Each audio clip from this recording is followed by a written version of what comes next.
Well, we're ready for the news. That's a good song there, but this is news. In our first story, the Ghana Health Service says it has formulated an appropriate response plan to deal with a surge in coronavirus case count in Obuasi. Director General of the service, Dr. Patrick Abwaje, who is leading a team of experts in the mining town, tells Ohim Interior that the response team is equipped with an appropriate plan after several meetings with stakeholders, including officials of the two assemblies, health personnel and opinion leaders. The Obuasi and Obuasi East assemblies have recorded about 70% of total number of coronavirus cases in the Ashanti region. We'll bring you more in this report.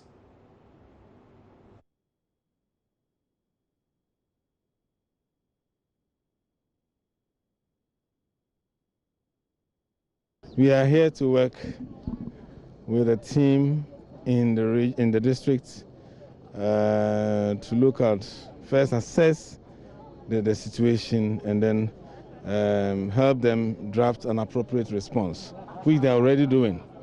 So we met opinion leaders, we met the MCE, and we met the health team, and we have finished our plan and see how we can quickly control the situation in Obuasi.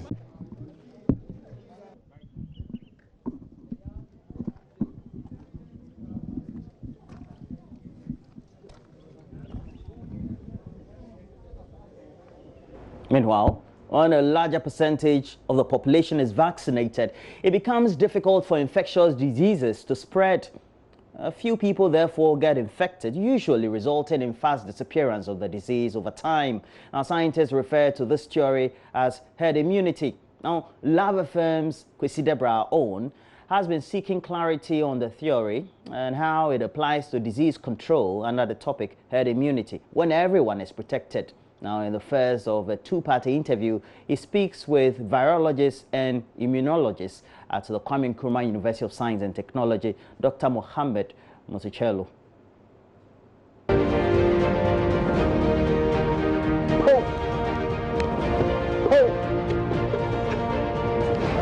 Hey! And that's how the body's immune forces protect the body against enemies like viruses and bacteria. But you know, they can't do this without the use of IG. Do you mean Instagram? Not Instagram. I mean immunoglobulins, also known as antibodies. Antibodies are Y-shaped small molecules produced by the host, in this case, a human being, to fight the invading pathogens. Invading pathogens could be viruses, bacteria, and some cancer proteins. Now, these antibodies achieve their aim by sticking to areas of the invading pathogens they call antigens. And they neutralize them by stopping or even killing them. According to a study published in the journal Nature Medicine by Chongqing Medical University, China, 285 COVID-19 patients had developed specific antibodies for SARS-CoV-2 2 or 3 weeks after their first symptoms. People who have recovered from COVID-19 will theoretically and naturally develop immunity to that virus. What we don't know is how long that immunity will last. But we do know that for related coronaviruses, such as SARS, it ranges between 1 to 2 years. That is how long the immunity lasts for SARS. The very first, the SARS-CoV. Now for MERS-CoV, people have immunity up to 3 years. However, we do not know how long COVID-19 or SARS-CoV-2 immunity will last. But we are certain that people who have recovered will have immunity. So, Yamansa develops immunity, Akuyata develops immunity, Kwakumensa develops immunity, everyone develops immunity. And what does that mean? Herd immunity basically is about when you have a majority of people infecting by a particular organism, to the extent that the organism doesn't get virgin people or virgin cells to infect, either through a natural cause or protection from vaccine. And so it ranges. For some of the infections, 60% of the people is enough to confer herd immunity status. Others, 90%, or we say 2/3 of the population. So the few left, the 10% or 15% left, will not be enough for the virus to thrive. So basically, it's a proportion, a significant proportion of the infected people will develop immunity to slow down the pace of infection that eventually, neutralizes the antibody, the virus, and it won't, or to prevent further infection. The virus just dies off like that. Fortunately, one day we're all going to get protection against COVID-19. And how's the world going to change after that? Well, let's wait for the answers. By the way, my name is Kwesi Debra, and you just heard about herd immunity, where almost everybody is protected. Will we? It's a big question even in the scientific community, but that's up for another discussion. Now, in the Bono region, just nearby, after Ashanti region, some herds of second cycle institutions currently are calling for a mass coronavirus test of all senior high school students before the resumption of schools across Ghana. They made this call after the Ghana Education Service and Zoom Lion Ghana embarked on a fumigation and disinfection exercise of all senior high schools in the region. Anasabit monitored the exercise and has more. The fumigation exercise, which forms part of government's strategic move to curb the problems associated with bedbugs in various senior high schools across the region, started at the Mansin Senior High School in the Doma East District of the Bono region. The invasion of bedbugs and other dangerous insects in second cycle schools has become a cause of worry to both authorities, parents and students. Headmaster of the Wamanafu Senior High School, Mr. Asante Thomas Armstrong, lauded government and the Zoom Lion and called for a repeat of the exercise on regular basis. We have applied many chemicals, but to no avail. So we are very grateful this morning to see this team from GS and government that is coming to kill this wicked pests for us. Indeed, it is something that will help we, the leadership and the students as a whole. It is a serious concern. We don't know how to even get rid of this challenge.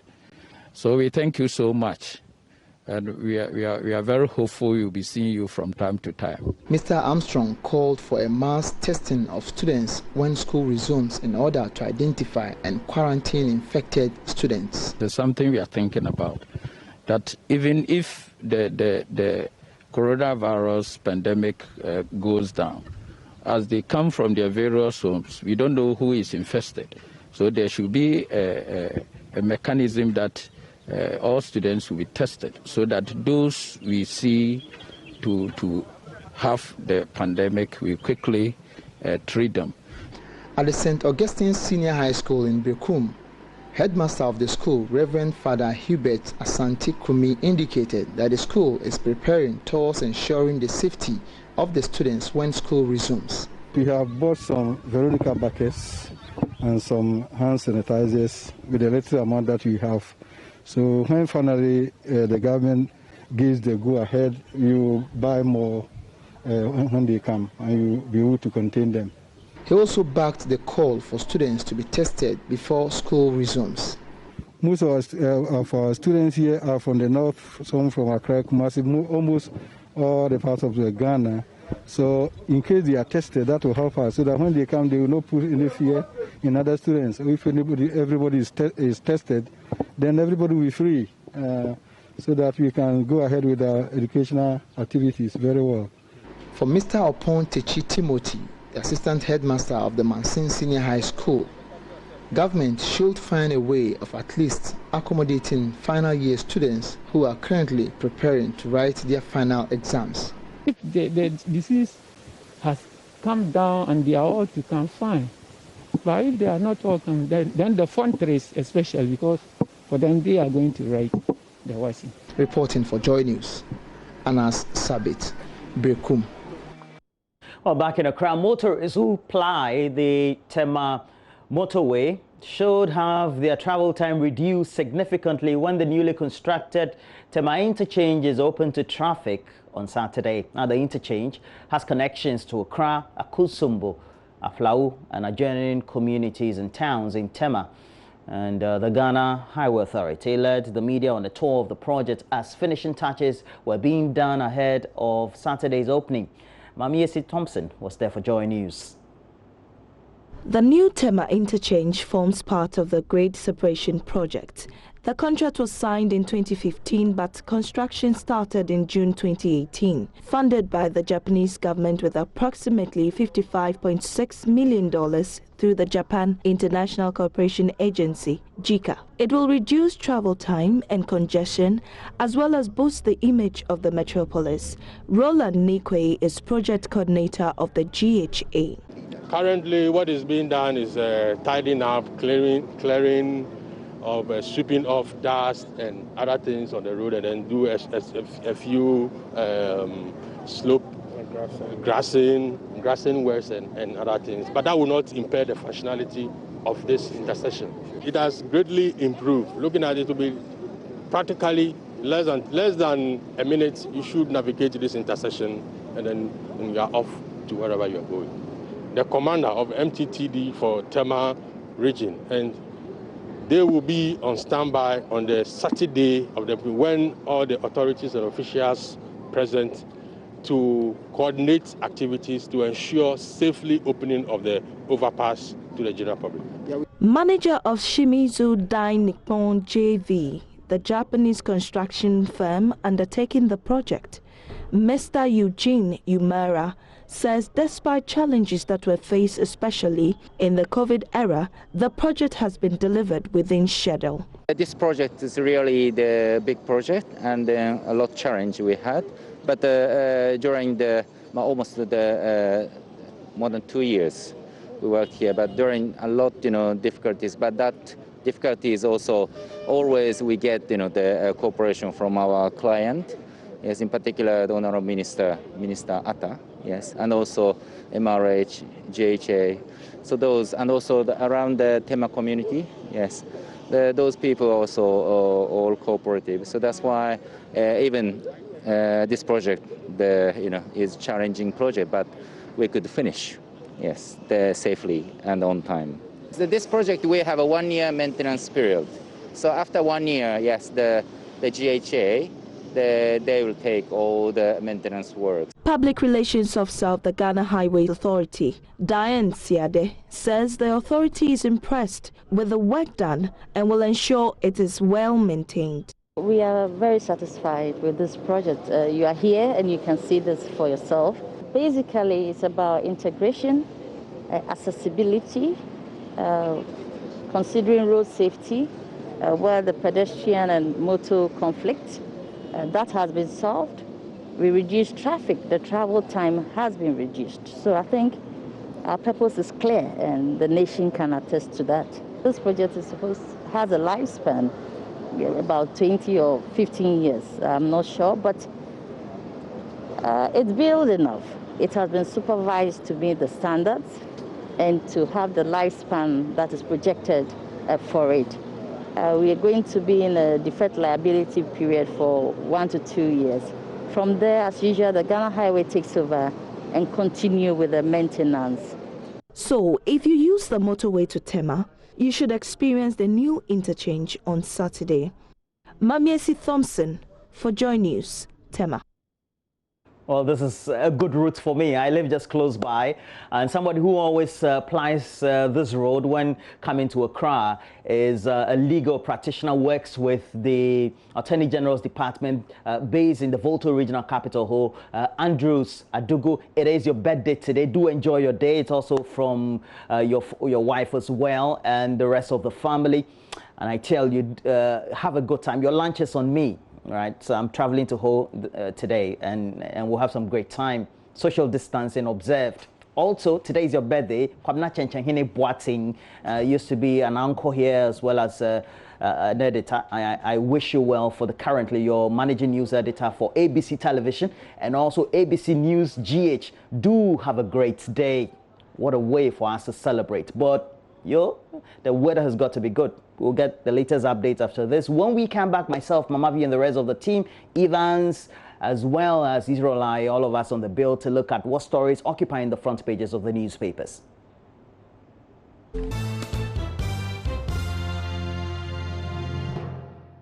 Well, it's time for the newspapers again from Dinah.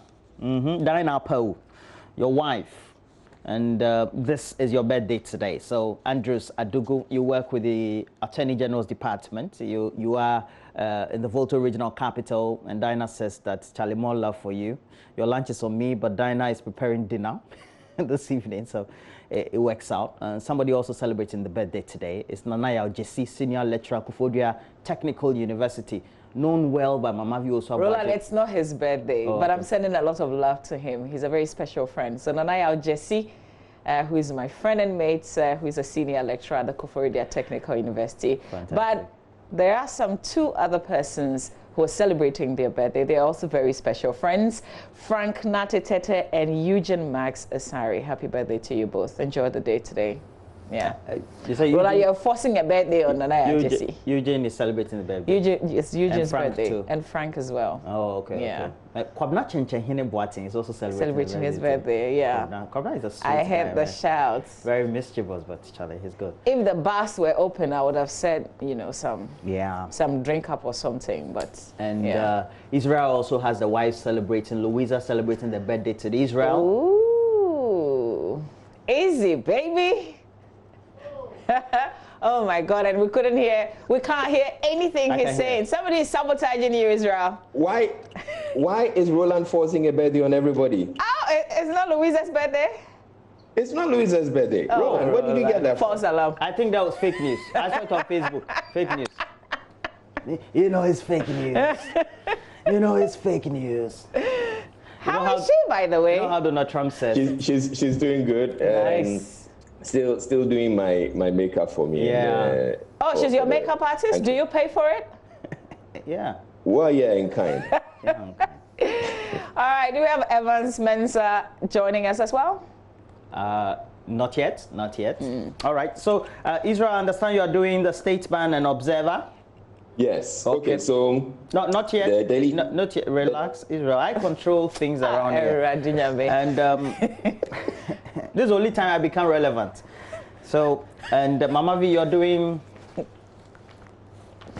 Are you asking me or you're assigning me? I'm assigning you. I have the. Okay, then tell me what to do. Daily Graphic and the Finder. Okay, so Israel, we'll start with you. Just do the headlines, and then we'll come back to look at the issues. All right, so the Daily Statesman, we didn't elect weak Mahama for you. MPP replies NDC over rigging claims. And then government engages stakeholders on plan for post-COVID-19 restrictions. And the banner headline, Mahama linked to corrupt network. Top UK newspaper gives oxygen to £5 million Airbus bribery scandal. And then the Ghanaian Observer also has the MPP story. It says, NDC war drums over 2020 elections. Mahama needs rigging machine. We don't. That's the MPP saying that. And then government engages stakeholders post-COVID-19 safety measures. And then drinking bars, nightclubs remain closed as Ghana's COVID-19 case count reaches 5,530. And COVID-19 installed disinfection system at KIA, that's Guta, and illegal miners invade Bosomtwi Forest Reserve. So those are the two newspapers I'm reviewing. Well, Mama V. Let's go with the Daily Graphic. Front page of the Daily Graphic newspaper. 7,823 payroll ghosts in 21 MDAs had to refund 564.2 million Ghana cedis looted cash. Well, the Auditor General may have been in contempt of courts, but he's certainly not giving up on his work. He's in action. This is all about him. Also, why Amidu is eligible to be special prosecutor. 9,000 hotel guest house workers laid off.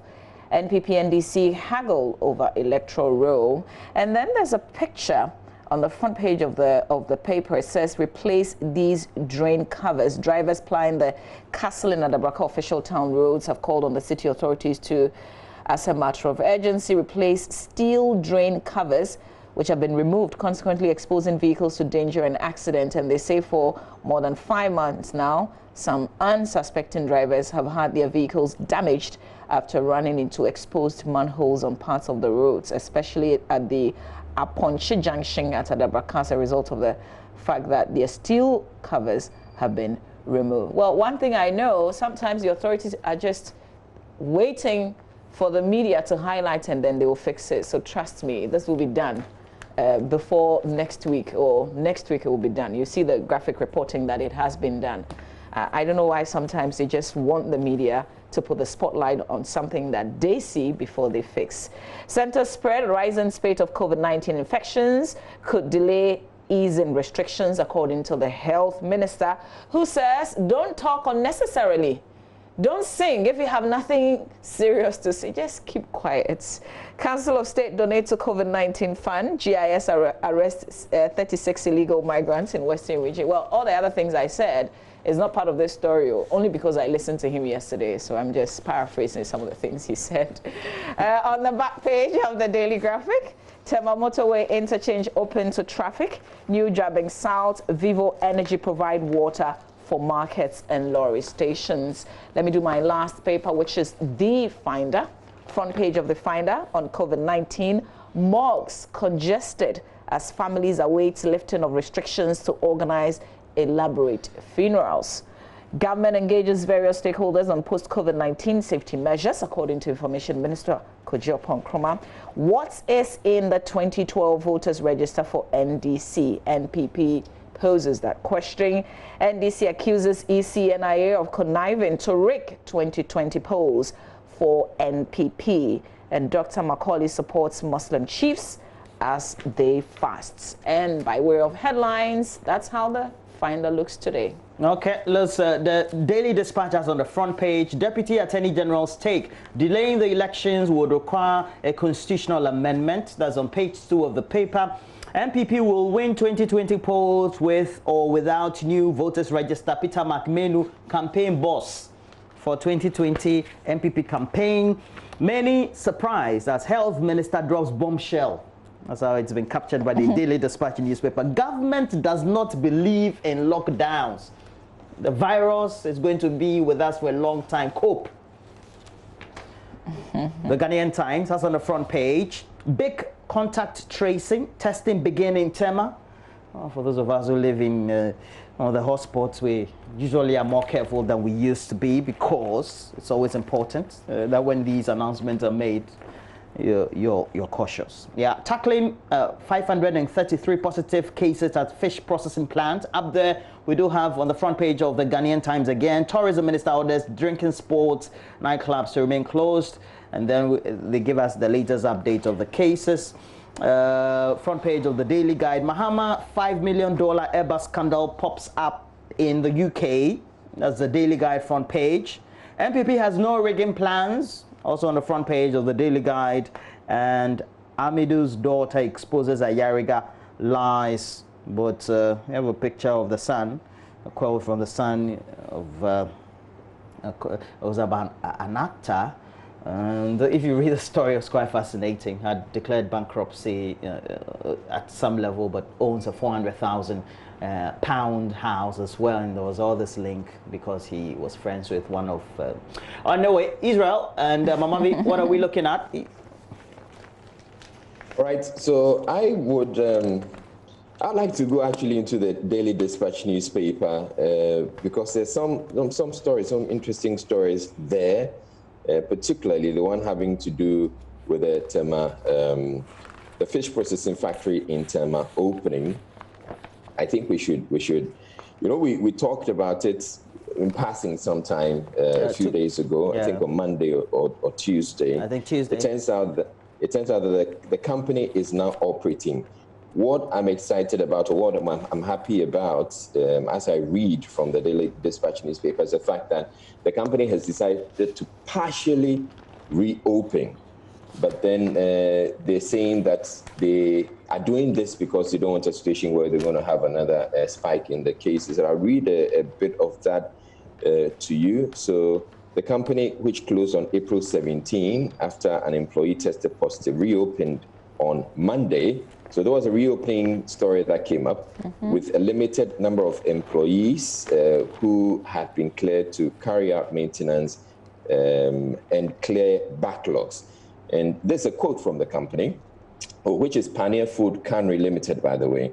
It says, "We have decided to remain closed and have been making efforts to reopen in phases as workers are cleared to return to work following negative tests. It will run with limited capacity until it is able to return to full operations," the spokesperson said, which is good. The fact that they're taking the necessary precautions to ensure that we don't have a spike in cases. I want to think that that's the reason why we're seeing the story of massive contact tracing in Tema on the front page of the Ghanaian Times.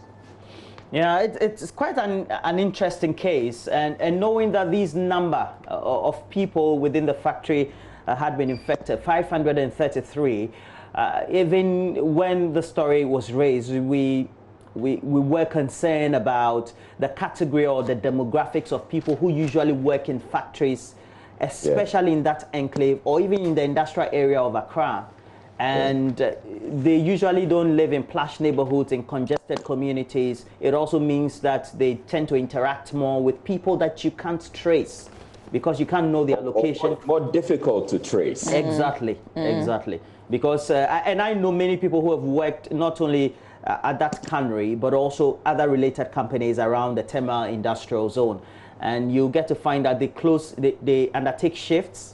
They will close, go and buy some kinky somewhere in the night, and they eat that kinky. They will interact with a young lady. Maybe they like that interaction, etc. They'll move on to somebody next, and you can't just trace. Roland wants us to feel that he's like a hustler, but we all know that he's not.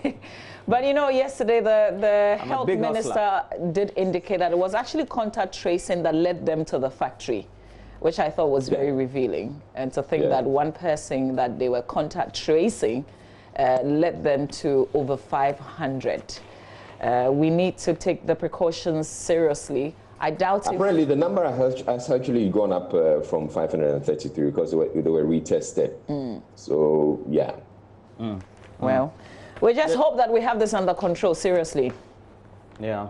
There's a story on the 12th page of the Ghanaian Times, and it's the Right Reverend Dr. Nana Anyane Buedum, the founder and leader of Jesus Generational Ministries, appealing to the president to initiate an appropriate and enforceable law to make wearing of face masks mandatory for all citizens. I thought this was quite interesting. How do we mandate the authorities to enforce strictly and put that into law?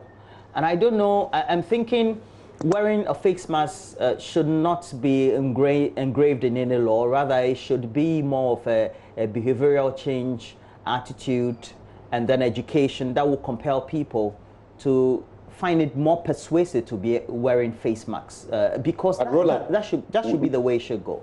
Roland, what happens when you're trying to persuade the people and the people are simply refusing to comply? And I think that's the issue the health minister raised yesterday, that we have to come to terms with the fact that this virus has come to stay. We're going to be living with it for a while. And so we need to do the things we have to do to keep us safe. And if you're supposed to wear a nose mask, and people are not wearing them, sometimes they don't even wear the nose mask very well. Sometimes they have the nose mask, but they keep them in their bags, and they say, you ask them, where's your nose mask? And they have it in my bag, or I have it in my pocket. It's not supposed to be in your pocket to protect your pocket. It's supposed to be on your face to cover your nose and your mouth. And so if people are refusing to comply, at some point, which is what the minister is saying, we probably would have to come up with a law that would mandate them. And if you refuse to comply, there should be sanctions. No sanctions. How far and far-reaching could the sanctions go? These are questions that we have to ask ourselves. Are you going to detain the person for an hour, let the person undertake some community I think you pay a fine. That should be easy. Yeah. For not wearing face masks? You pay a spot fine. That's a very big It should enrich the assemblies. Yeah, except we don't have the fine system in place yet, so it's going to be difficult to implement that. And indeed, you can't send somebody to, really, it's not realistic to say you're going to send people to jail for not wearing those masks. Because even as we have it, our cells and our prisons are congested. Yeah. So where are you going to keep the people? So yes, if the fine system should work, but under the circumstances, it's going to take a while before that can happen. All right. Well, I'm happy the Auditor General is working, still very much working. The story in the graphic says that the Auditor General's department says it will surcharge officials whose weak supervision over the public payroll caused the country to lose 564.2 million Ghana cedis through unearned salaries by employees of ministries, departments, and agencies. We should be getting some money back into the state coffers if this succeeds, really. Well, it's quite interesting, a story. I don't know what Israel thinks about it, but I know that in the first place, the related issue of ghost names have been with us. You could have traceable news stories, even dating to the First Republic, of so-called ghost names. And you can even trace it to the commissioners, so to speak, at the time. Even in the 90s up to the 2000s period, within the Fourth Republic, we've had concern. Just recently in 2014, we had, well, you have the Deputy Minister of Finance, Mona Quartey, who was quoted as having said that ghost names have been taken off in excess of over 30,000. Even just the last year, in the last 2 years, 2018, 2019, we're told that because of gift mix that had been implemented about 2 to 3 years earlier, well, we've been able to rid the payroll of ghost names. You remember SNIT also undertook some actions, making sure that people biometrically verified their details just to remove ghost names. But we still have the ghosts. So somebody must be responsible. I'm surprised. I guess you can say that ghosts never die. Well, we do know that people will keep dying. Once a ghost, always a ghost. And you can't kill a ghost. Yeah, you can't kill a ghost, maybe apparently. they should give up. No, we're not. I'm just thinking that this action for the heads of the institutions would go a long way. It would help. It would help. Well, it should help. So, yeah, hopefully next year we're not going to have another story where we're saying... Okay, I won't be that optimistic. Yeah, because, for example, in 2014, I'm quoting Madam Mona Quartey, and she says, the wage bill will be reduced by this government by 13% after clearing all ghost names. 13%. And we're clearing ghost names since 2014, and we still have not come to a head. Yeah. And that speaks volumes about our behavior, because somebody is putting the names out there to make sure that they make the returns, just transmitting it straight away, crediting the accounts at the end of each month. Maybe we need an exorcist to come and exercise all those. All right, there's also a fascinating story about, families not organizing funerals, not burying the dead, and so the morgues are congested. There's Richard Kofi Jordan, General Secretary of the Mortuary Workers Association, who's been speaking to the finder and talking about the fact that families await lifting of restrictions to organize elaborate funerals. And we thought people wanted to do things small and manage, right, and save some money, but apparently not. People still want to organize the big funerals, and so the bodies of their loved ones still remain in the morgues. I know somebody very close. Henry Kwesi Bedu, I believe, did this story some weeks back. And you see, people love funerals. And the funerals, from what I understand, is actually, there's a whole economy around the funeral. Especially. Explain further. Okay.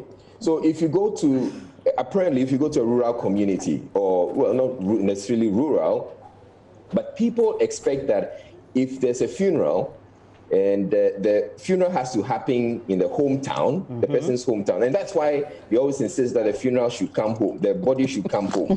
And so they claim it. When you go to conduct the funeral, you would spruce up the family house. There'll be renovations. You bring provisions. You bring a whole lot of things, and you would assign people to do jobs.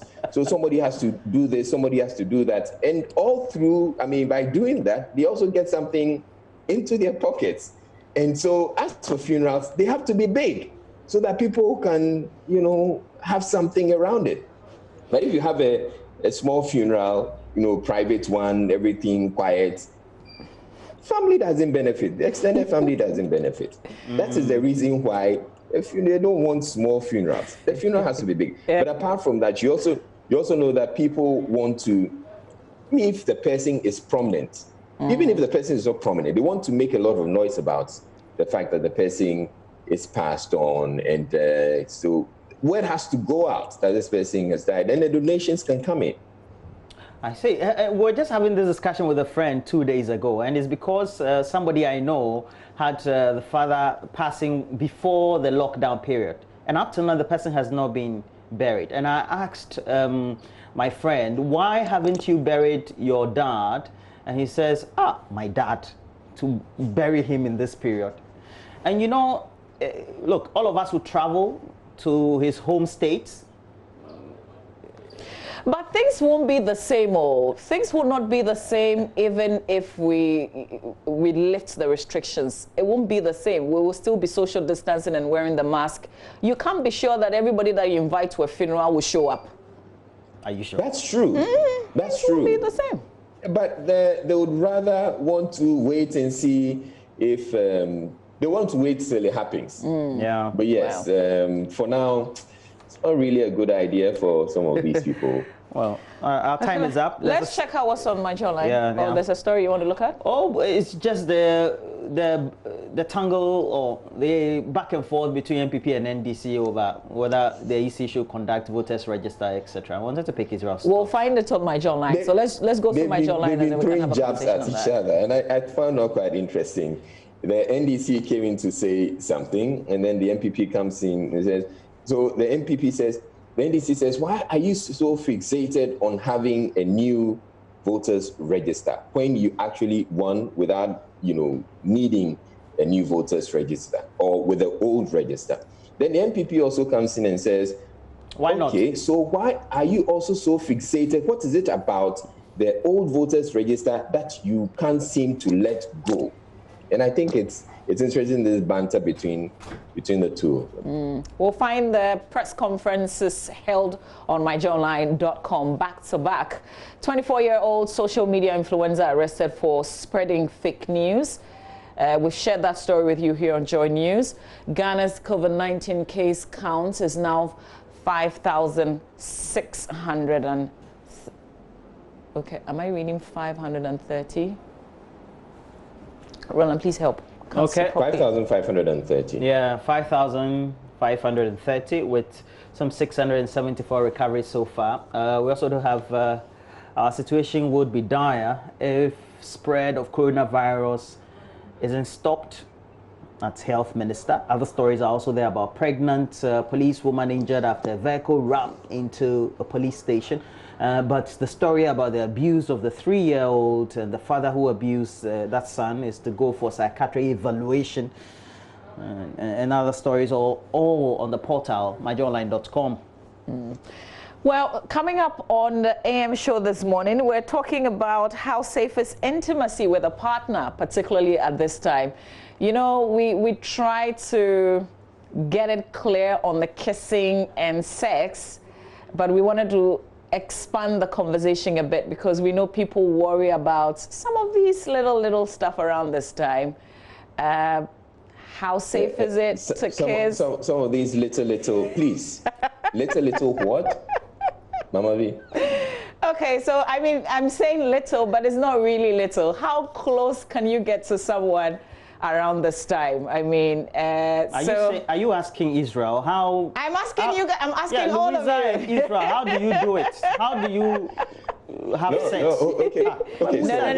No, that's not a question. You're a couple. You live in the same house, and the law doesn't stop you from, there's still supposed to be social distancing in your home. Okay. So let us allow us to live our normal lives. If we have to step out of the house, then yes, we can practice social distancing. But so long as we are in the house, no social distancing. Okay, so that's actually a safe scenario that you've painted. What if what if it's not a marriage situation? Well, if it's a marriage situation, you're on your own. No, but let's say you're cohabitating or you're dating. Or you're cohabitating, you're living in the same house. So it's the same or you date. Situation. You're dating your boyfriend, girlfriend. Yeah. Are you living in the same house? No. You meet once in a while. Can you still kiss? That's a problem. They should stop you people. Because, we set the record straight with a virologist on can you get coronavirus through kissing. Now we want to go beyond because it's not just about kissing. You can, get touchy and get close and that kind of stuff. So we pulled the virologist back on the show. Yeah, put the virologist back on the show. But clearly, if you're going to get intimate with somebody, they say social distancing. If you defy the social distancing protocol, you will get it, whether it's your boyfriend or your girlfriend. Asemo, Charlie. Okay. All right, so if you've got questions, Izzy, we have to end it here. We'll catch up with you. Enjoy the weekend. Enjoy the weekend, yeah? We're taking a break. I'm social distancing. No, he doesn't, apparently. He's the only stranger in the room. The story on my Joy Online about the guy spreading the fake news. I think we should make a lot more noise about it because people thought they could use the anonymity of social media to put out all sorts of fake news. But now I'm sure he says he's learned his lesson. I hope he has learned his lesson. And the message has to go out there that if you're putting out fake news, the state could come for you. Yeah, absolutely. Izzy, thank you very much for your company this week on the review on the AM show. We'll catch up with you. It's been a pleasure doing this with you. Well, thank yourself and we'll meet on Monday. Have some great time having sex. Seriously? All right, guys, stay with us. We've got sports coming your way, but also join Reverend Professor Kwamina Sego, who is a virologist. We put all the intimacy questions to him on the show. We've got Flo Kingston also live on the show this morning. He's been vibing and trending. We'll talk about his new music that he put up and a whole lot more. Stay with us.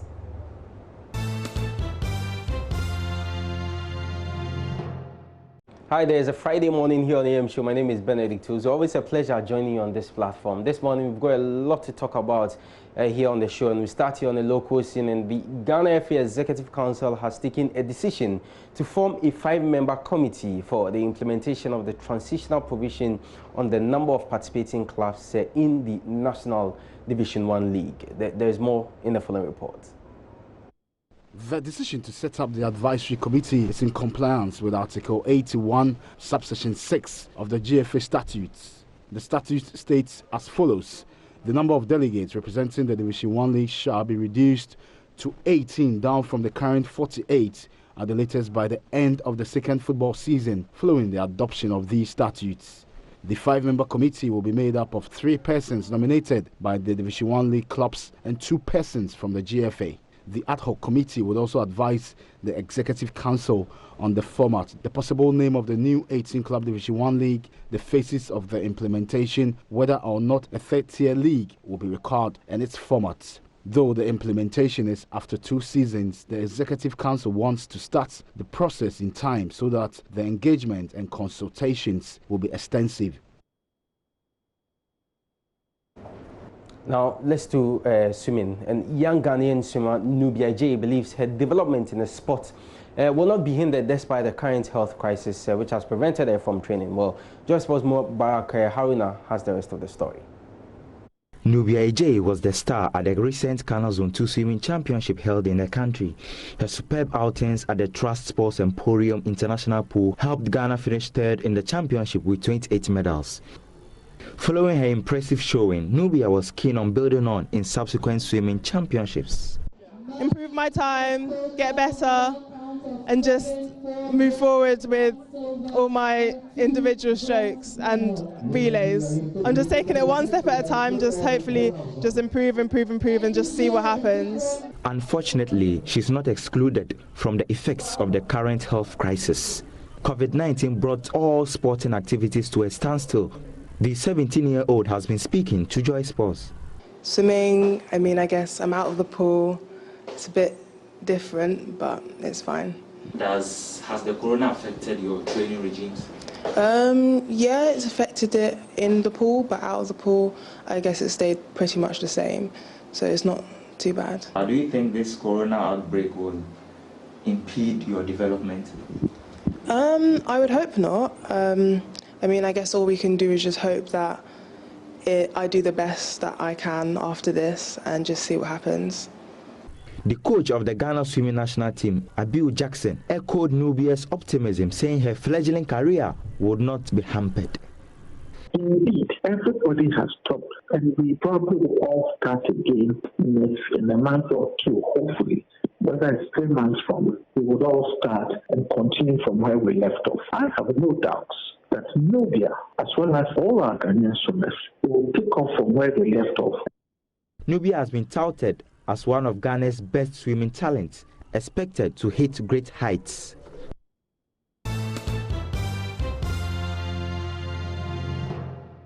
Thanks for staying with us here on the AM show. It's a Relationship Friday. We set the record straight with, is it safe to kiss and have sex? Would you get COVID-19 if you did so with a person with COVID-19?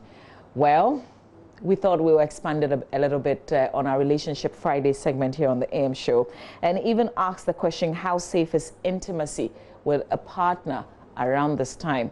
How far can you go? What can you do? What can you not do? Especially if you don't live in the same house with this partner of yours. Reverend Professor Kwamina Sego is a virologist, Department of Medical Microbiology, University of Ghana Medical School. He's joining us. He will take all your questions. Hello, Prof. I see you there. Good morning to you. Good morning. How are you? Very well, thank you, sir. Thanks for joining us. We put the post on Facebook, so I want us to go to Facebook first and look at the questions that have come through. You're also free to join us via phone on 0302-211-69102. Here's something, as someone says, my girlfriend was asking me why I never smiled at her ever since we started dating. She has forgotten that she told me she wanted a serious, okay. Let's take the questions unrelated to the conversation out so we can deal with the specific issues on this matter. Okay, so this one says. Okay, so. So, Prof, let me take some of the. Let me take the responses that have come through on Facebook, and then we can continue the conversation. Kelvin Mauli says, "For me, I will kiss and kiss again." Oh. So Kelvin, certainly not afraid of kissing around this time. Charles says, well, intimacy and kissing is for married couples, not in so-called relationships. But if you're married, why not? No fears. So Charles making his comments known there. Redikov says, kiss or no kiss, you will still die. So kiss and French kiss deeply. We hear you. anymore. Al-Hassan Husseini says, until Corona goes, no kisses. Simply that. Stephen says, this is the evil COVID-19 had come to establish. It's called distancing. I like that. Isaac says the thing has come to stay, so why should I fear? All right, Isaac, we hear you. Jomo says, never ever, always ready to shoot my missile because I was born before Corona. COVID-19 can't take my joy. Jomo Yao also making his comment there. You can join us on 0302211691 or I've got the WhatsApp number also going to be on the screen, so you can also send me WhatsApp messages. So Reverend Professor Kwame Nasego, you did set the record straight with the kissing and the sex, but what more must we know about this? Okay, thank you, and good morning to your listeners. First and foremost, let me make a few brief comments. I'm sure most people have smartphones and you have screens. After you clean it, just clean it maybe with alcohol or something. Just observe over a number of hours after you've spoken on the phone, the number of spots or saliva spots you may have on the surface. That gives you fairly an idea of how transmission can easily occur if you are not covered on the mouth. So since the virus can come through our saliva and through the orifices of our mouth, the face, we need to have in mind that it doesn't have to be seen for you to get it. The second thing I want to say is that we should put all this in a family context. In a family, you're already living close together. I mean, your children come to you, your wife is sleeping on the same bed, your husband is by you. The family already has some level of intimacy and closeness. So normally if you get it, your family will definitely be one first line of contacts that will be tested to find out if they are really infected. So with this context, and the last thing, I just also wanted to make another thing in the context of family, what Charles said. Charles said that sex has a context. And of course, as a Reverend Minister, first and foremost as a Christian, and then as a Reverend Minister, I'd want to make this clear. I mean, we're talking about the context of marriage. Because if you keep going out from place to place, even going to a shop, going to different places, that's why they say stay home. You are increasing your risk of being infected with SARS-CoV-2. So if you want to have an expedition, or you want to do some sort of well, let me call it expedition, or we want to go door around, to door. You are fond of kissing others, etc. Well, that's your business. You should bear in mind that the more people you go around kissing, the increased chance of getting infected, because you don't know where those people have been, you don't know where others have been. So you are just increasing your probability of getting infected. So that aside, there are quite a number of studies that have seen. I mean, there's one by the Journal of the American Medical Association. This was published on 7th May 2020. And they looked at 38 people with COVID-19. 6 were positive for the virus. And I want to make a distinction here that COVID-19 is the disease. The virus itself is SARS-CoV-2. So there are people, for example, going around carrying... Hello, Prof. Sorry, Prof, we lost you a little bit. Can you hear me? We lost you a bit because of the connectivity. I can hear you clearly now, but you have to go back a little. Okay. I said there was a study by Chinese in China and published in the Journal of the American Medical Association. I hear me now? Yes, sir, I can. I hear me now? Okay. Yes. And published on 7th May. And I said they followed up 38 COVID-19 individuals. 6 were positive for the virus, that's SARS-CoV-2, in semen. Okay, and 4 out of the 6 were acutely ill. and 2 were recovering. And from this study seems to suggest that as you advance in the disease state, the likelihood of possibly having the virus in your semen increases. I have also seen a study which shows that we all said that the virus is not viremic. It doesn't circulate in the blood. But again, there's been a study that seems to, or some studies, but at least that seems to suggest that when you have an acute stage, that's critical illness, you can. All right, there we go with the sound messing up again, but it's only because of the connectivity issue. Samuel is in Techiman. He's been holding. Samuel, good morning. Hello, Samuel. Okay, I think I lost Samuel there, but Reverend is helping us understand a bit of the science this morning, except that we just lost connectivity with him, but we'll get him right back. But let me read some of your messages that has come through on WhatsApp. This one says, I think it's not safe to kiss or have sex unless you sanitize those places. We're also going to put that question, very interesting. Can you sanitize those places, as you put it? Is it safe to use the sanitizer there? This one says, our ladies are fighting us because of social distance. Some don't believe that coronavirus is real. That's from Atta in Wa. This one says, the coronavirus has come to stay, so there's no need to worry about it. Or not, no corona will still die, so there's no need taking away our joy after all, man must live. Okay, so this one says, it is a fact that distancing goes beyond every fiber of our being as humans, but knowing how deadly this disease has a potential of becoming, I wouldn't risk my safety on intimacy. Kindly add your name when you send me a message so I know who we're connecting with. And if you've got questions as well, you can kindly send it through so we can ask Reverend. This one says, coronavirus has come to stay. It is not a policy of any political party, Tom.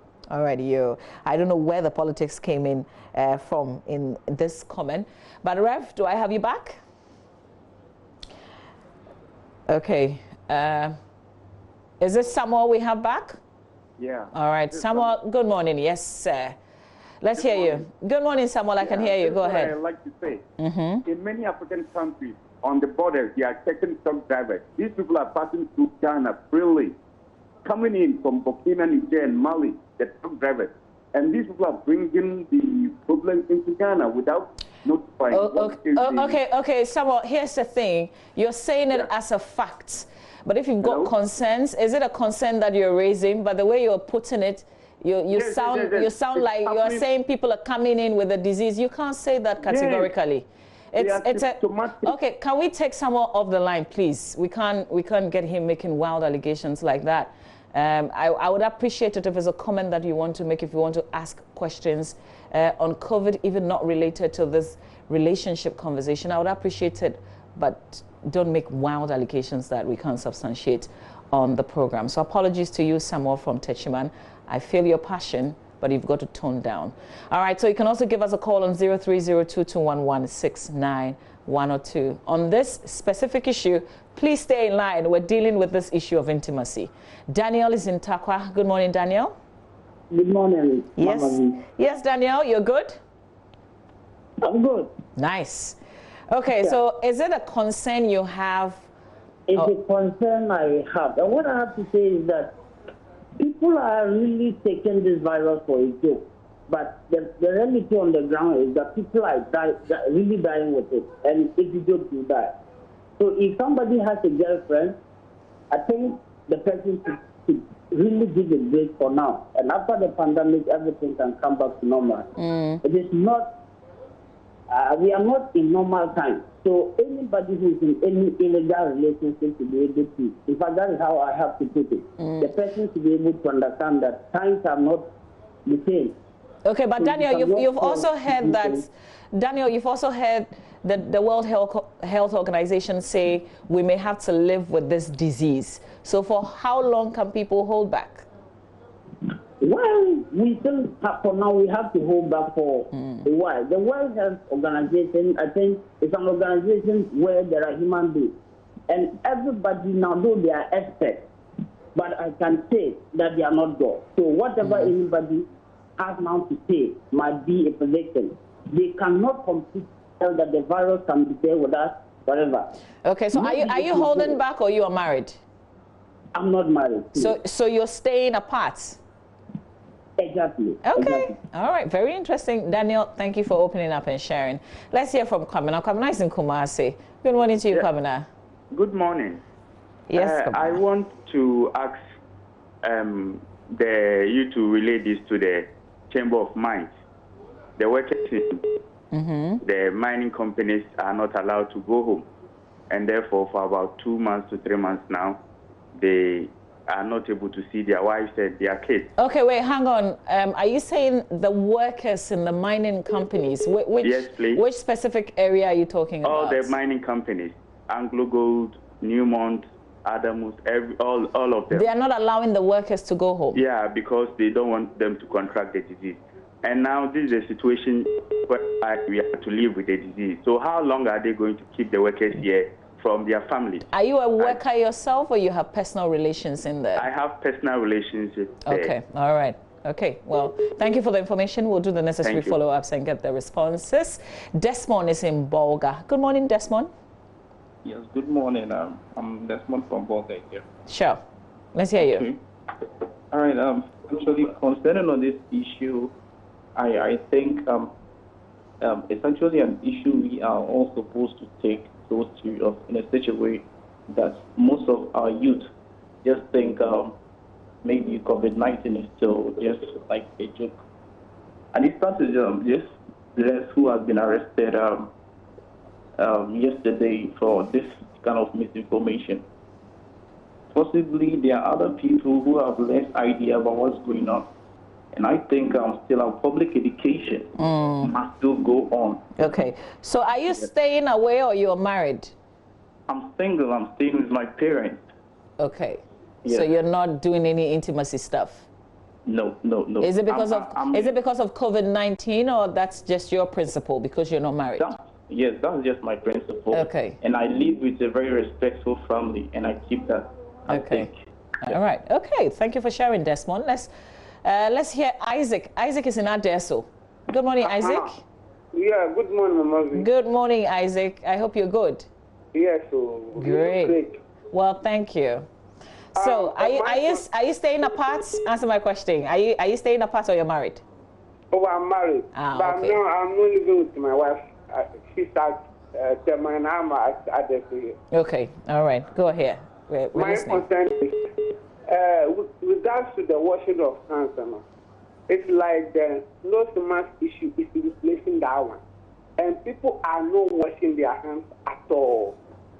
You go around and you see the relative and the tissue and the soap and other thing. But when they're using it now, you see everybody is just championing the use of the nose mask. So, Isaac, is it something that you've witnessed yourself in a particular area? Yes. Okay. Yes, something that I've observed. We have a market over here. And before what's the name of the market? I just say we have a market here. So I went to the market, we have the market twice a week, Mondays and Thursdays. Before the issue, we started the market. Okay. So Monday and Thursday, I went to before the issue of gluten. You realize everybody's tapping water by them wash. But this time around, you see the water, but nobody is using it. Okay. And then another issue I've also observed is that, with regards to the district assembly and the municipal assembly and that thing, we want to see them themselves doing something with the people within the police, but they are always waiting for the issue from the top. Whilst they them with the people at the local might be doing something, but we don't see them doing it. Okay. All right, Isaac, thank you for raising these issues with us. In fact, after this conversation, our next conversation is to touch base with the district assemblies, so we check out how they are enforcing these restrictions, particularly those areas that have been identified as hotspots. So thank you. Prof is back with us. Prof, we lost you, but we've been hearing from people who are watching. I'm not sure how long you've been hanging on and so what you have heard, but you were trying to explain some research with us before we lost you. Okay, so I suppose I got to where that 4 of them, the 6 out of the 38 had the virus in the semen. Mm-hmm. Did you hear that? Yes, sir. Okay, so basically what I'm saying is that it looks like a severe disease. And I did mention the other one as well, that for the, they also find the virus in blood in acutely ill individuals. So it looks like in severe acute condition, you may have the virus in other body fluids apart from just what we know as respiratory or the saliva, respiratory transmission or through the salivary transmission. So basically what one needs to do is to take a decision, because one is at home, you are close to each other. The second is that you are married. And then for that matter, you share the same bedroom. You do things in common at home. It is left for you to decide what decisions you want to make. Mm-hmm. For example, it may sound weird, but do you use a nose mask because you're not sure where you have been to or what you have probably been infected, whether you are asymptomatic at all? Because now they are not testing everyone. Okay, there's a big option also of deciding that, well, we want to wait and see how things would go. Sometimes people travel for 6 months and go for short courses and come back, and they are still intact. So it's not an unusual thing to be able to wait. Mm. But if as a couple you think you can't wait for that long, there are many styles in sex. There's also, you don't always have to look at someone's face and then breathe into the person's face. There's also the option of wearing a nose mask, which may seem funny, but if you think you can't wait, then there are options.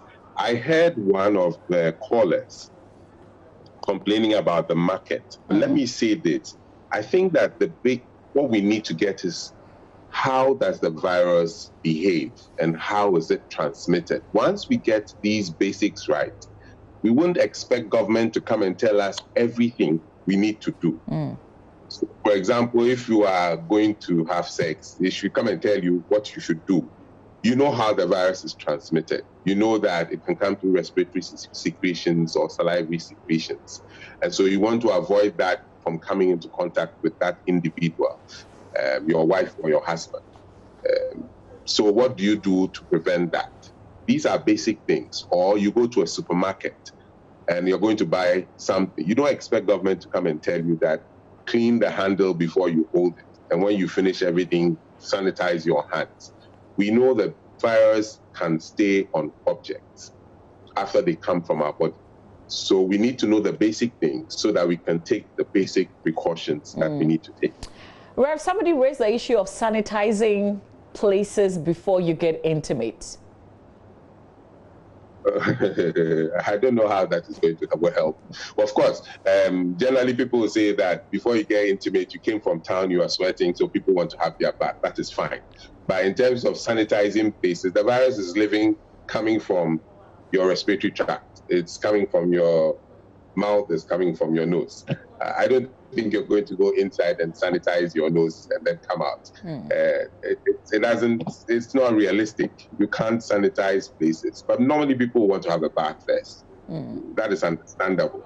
So in case you've gone out to pick it from anyone, anywhere, it makes sense, because as you go to places, you know that sometimes people even open doors with their elbows because they don't want to use their hands.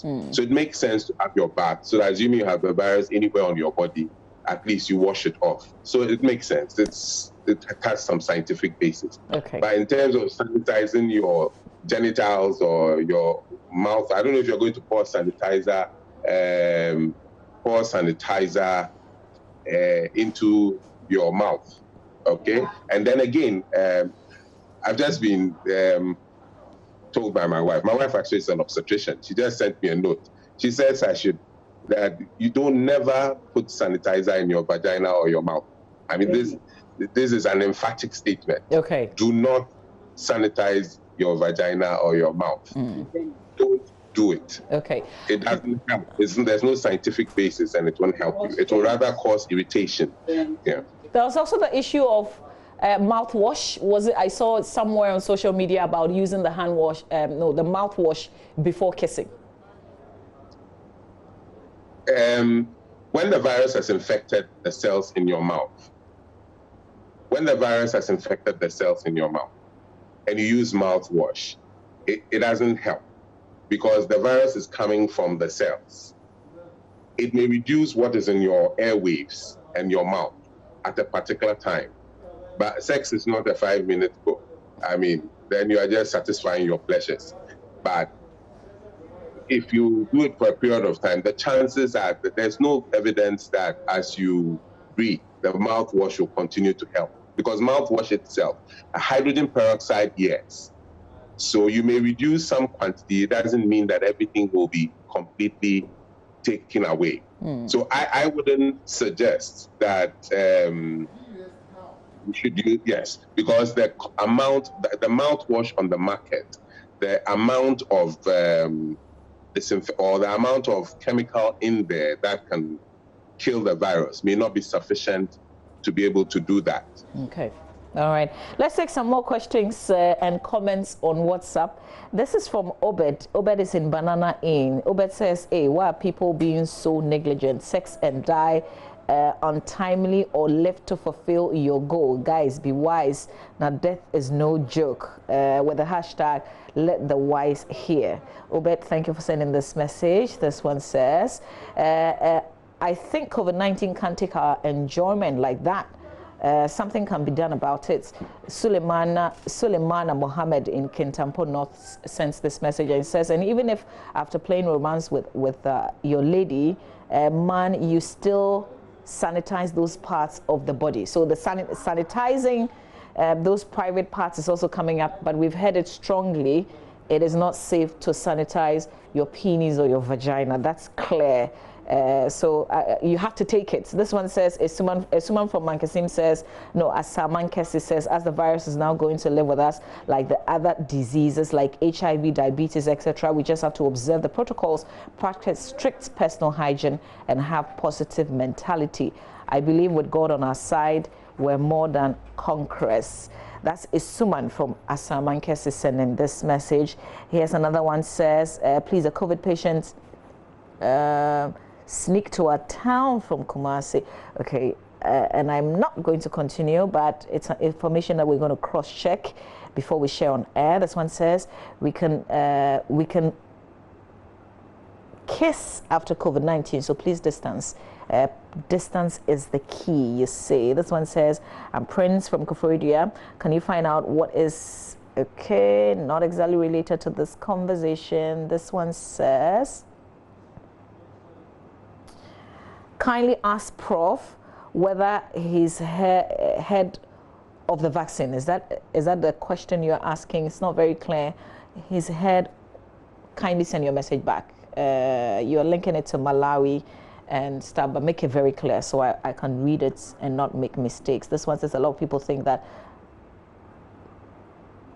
I guess it's okay to be when both are sure you have not been to anywhere and that both of you have been observing that measures or the measures put in place. Romeo Odro from Enyinem sending this message.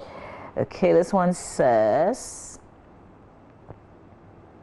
by the way, you still can give me a call on 030221169102. Just one more message and then Prof would react. Hi, Mamavi, the caller who called and said mining companies don't allow workers to go to their homes is not true. The companies don't have accommodations in the bush there for any worker. His relative is lying not to visit them. James in Kumasi. All right, so James is bringing a response to the earlier caller about the mining workers. All right, so sex and kissing boosts the immune system of the body. Okay, this is another, sounds like a myth, but somebody's just sent it to us. Rev? Yeah, I mean, if we have something to boost the immune system of our body and not get infected, then let's distribute it widely for everybody not to get it. It shouldn't be only for sex when you're going to have sex. But I think that, and again, let me say this: you can't just boost your immune system overnight. It's not just sleeping and waking up. These are healthy eating habits, among others. So let's just be straight. People will still get infected. We know the roots of infection. And we know that's why we are wearing nose masks, because we don't want to leave droplets on surfaces for others to touch. So we're using nose masks. So if we have that in mind, let us make that guide us. Now, the second point I want to make, remember that you have an increased risk if you go kissing one person to another, because it's just simple mathematics. I mean, if you have a stable partner, you are okay. Even if that person is getting into contact with others, you are likely to contact it. But if you have several people who are also likely to get into contact with others who are infected, then you are just increasing your risk. I think that each couple should, based on the knowledge of how the virus is transmitted, should decide for themselves what they want to do. Some may want to wait for a while just to see, because you see, we need to bear in mind that the disease is still unfolding. We still do not understand everything yet. At a point, we didn't know that the virus could be found in semen. Now we are finding that critically ill people have the virus in semen. There's no evidence, though, that it's transmitted through sexual contact. In other words, there's no evidence that it's a sexually transmitted disease. So we need to know that the disease is still evolving. And so with time, we'll be able to take decisions for ourselves that will be helpful for ourselves. Yes, a related question. Says, I think we should have, or comments, I think we have to use more contraceptives to avoid the virus passing through semen. Emmanuel from Jasekang in the Oti region. And Rev, I don't know if you want to react to that. We're not sure if it is transmitted through, but if you protect yourself using the condom, it should give you some protection. I prefer to say we don't have any evidence that it's sexually transmitted. And then from the evidence I have seen now, I haven't seen all the papers though, it seems to be the severely ill. I don't think a severely ill person is going to have sex anyway. So I am not too worried. If you are married and you want to have sex, that's fine. But because you see, the receptors for the virus are found in different organs, but are abundant in the mouth to the lungs, through the lungs. And we know the disease that has come. The symptoms are mainly respiratory in nature. So once there's no evidence that this is sexually transmitted, I don't have worry. I think the worry is more what you do during the act to prevent each other from getting infected, assuming that one of them is even an asymptomatic carrier and does not know. What do you do to make sure that if one of you is an asymptomatic carrier, you don't transmit it to the person, your partner or your spouse? All right. Two last calls. Robert is in Kaneshie. Good morning to you. Morning, Mama. How are you? Very well, thank you. Yourself? I'm also good. We thank God. Let's hear you on this. Yeah, Marvin, I think that when it comes to sex, if you are not married, whether there is COVID or not, it is no-go area. You don't have to do it, whether there is COVID or not. If you are not married, you don't go in. But if you are married couple, COVID cannot regulate our sexual life. Because we are there. I mean, we have to. But at least, are you mindful that you have to take some precautions? Oh, madam, we are married. We need to do what we are doing. And we have one relationship, we have one sexual partner. My wife has one sexual partner, myself and her. Why do we have to be afraid of ourselves? We shouldn't allow this thing to regulate our sexual life. Okay. I want to ask Professor one thing. Virologists, they have been virologists for long. They know how the virus behaves and those things. My problem is that for all this while, so they can't find vaccine for it. They should come out with something. Professors, doctors. Let's help the nation. All right. Thank you very much. Thank you very much for those comments. But remember that this is a novel coronavirus. Bright is in Tarkwa. Good morning, Bright. Hello, Bright. Good. Oh, hi, Bright. I thought I need to brighten the conversation a bit, but your connection is terrible. I can hardly hear you. Bright, try again. Good morning, Mama. Good morning. Thanks for joining us. Let's hear you. Yeah. Mama, I'm calling from Tarkwa. Okay. Yeah. The social distance is not working in Tarkwa. You know, the police in Tarkwa are trying to obtain them, let them do the right thing. You know, but men in Tarkwa are not doing nothing at all. They must be protecting themselves. So we let them say something to them. Okay, all right, we're here. Thank you for bringing that to our attention. This one says, Prof said something about sex. So I want to have sex now. What do I do that can protect us from the virus? Rev, we've got just some few minutes to go in wrapping up this conversation. What if somebody somebody is not married, they can't stay away, they may not want to have sex, but they may want to do other things, touching and kissing, and how far can you go? You just mentioned it. So I think that, you see, I think that as individuals, we should all agree that we want to take decisions. We are adults. We want to take our decisions into our own hands. It's obvious. That's why I started with saying that if you look at your phone, as you speak all the time, look at the droplets that go on your phone. And if we are saying that even these fine droplets are a danger to can facilitate transmission, so we should wear nose masks. Then, if you want to go kissing people, then you should know that there's a risk involved, and you should take your responsibility for what action you take. I mean, it's as simple as that. You can't force people not to do that. And I wouldn't play the ostrich and say people are not doing it. There's a lot of premarital things going on, but that you should bear in mind that you are taking those decisions at your own risk. You take the decisions that come, the consequences that come. Let me please say this again. You see, I'm not saying that married couples should not have sex. Let me give you a scenario. You have little children. You are not sure whether you have underlying conditions, the spouse. Maybe you should be checking your basic fundamentals. We are still learning about the disease. Okay, people who may not have underlying conditions may even get the disease. That is, may fall ill either mildly or severely.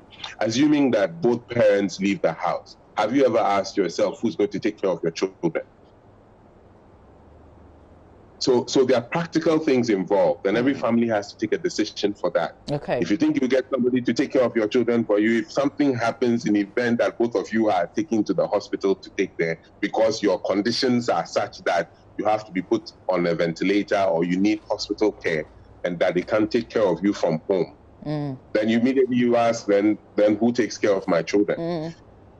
So I hear you say that before you think about being selfish and do things that you feel your body is calling you to do, think about everything else, including your family and children. You should have a total picture of what is happening in life. Okay. And that's what life is all about. If you've decided that you want to be a family person, then you should think about the family and not yourself. Okay. And then the second thing is I heard about the vaccine.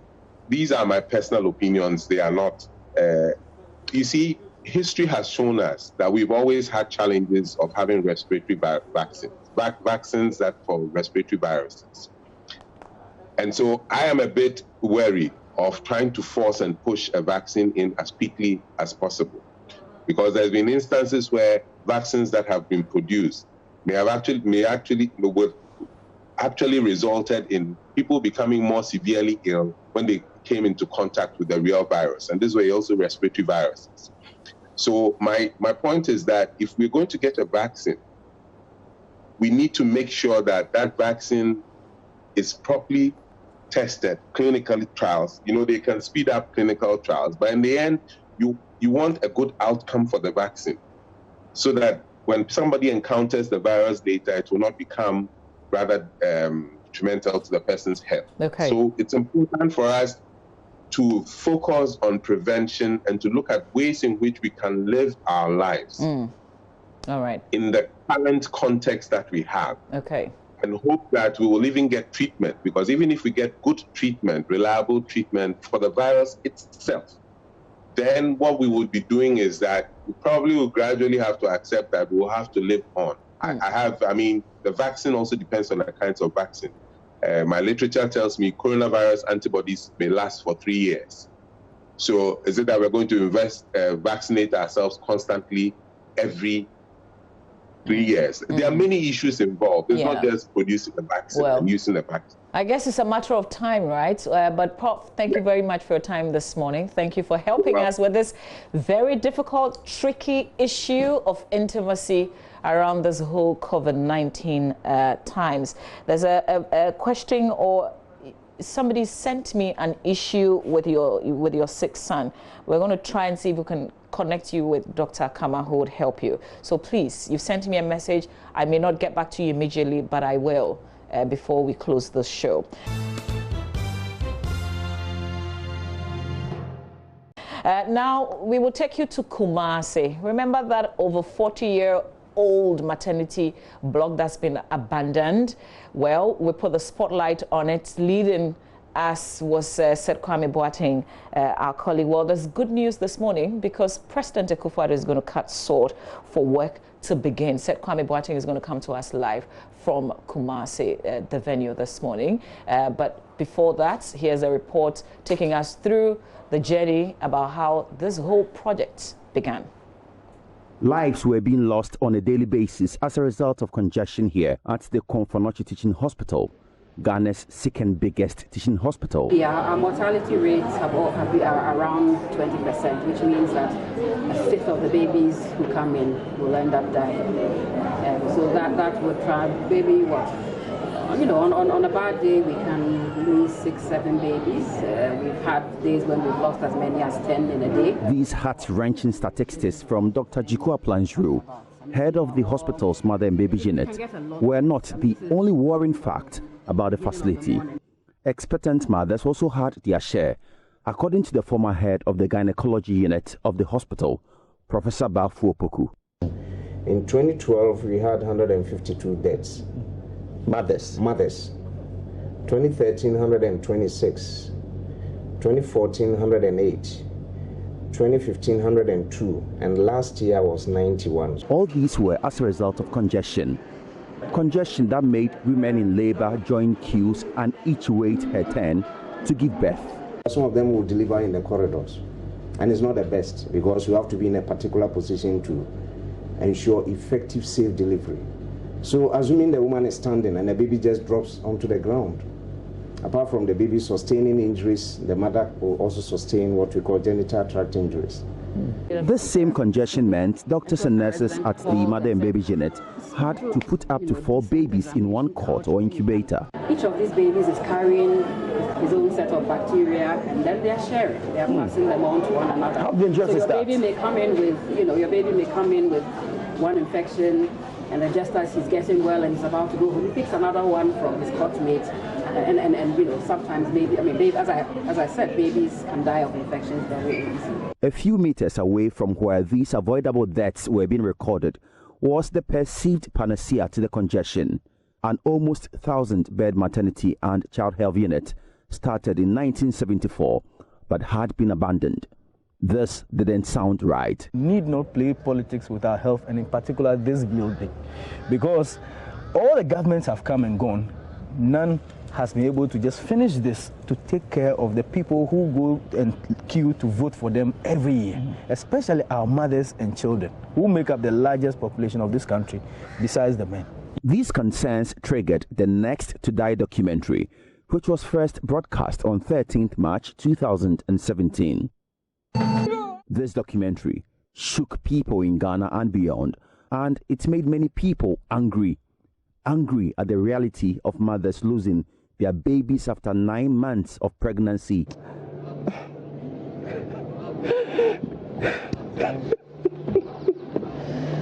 And we sincerely apologize you're having to relive this rather sad experience. This is third time referral to Komfo Anokye, and the experience is almost the same. The public discourse on the blatant neglect of this facility continued for weeks, and this compelled President Akufo-Addo to visit the hospital to obtain first-hand accounts of the situation. It was Saturday, 1st April 2017, and this is what he wrote in the hospital's visitors book. I am very distressed at what I have seen here today. It is not to the credit of our nation that an important hospital project, Kath Maternity Block, should stand 44 years uncompleted. We have to do something about it, and I intend to do so.